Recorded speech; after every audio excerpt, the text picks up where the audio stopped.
Councilor Peter, hindi pa try to elicit a voluntary answer yung pumara. We will order now.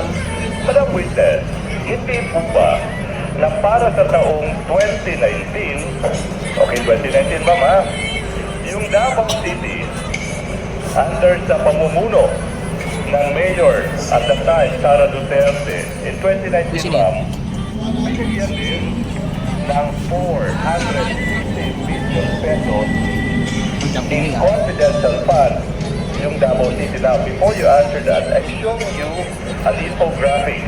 Ano, lumipat ang...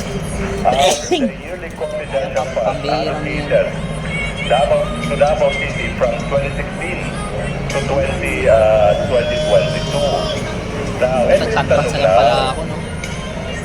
hindi po ba in 2019, yung allocated na confidential funds para sa Davao City is 460 million pesos. Naaalala niyo po ba yan? Hindi ko maalala, Your Honor. For 2020, 460 million pesos din yung na-allocate to Davao City as confidential funds. Naaalala niyo po ba yan?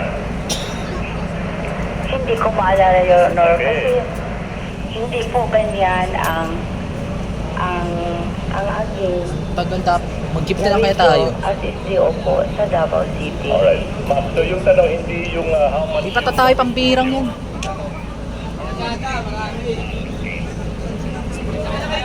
Bira, lipat na tayo.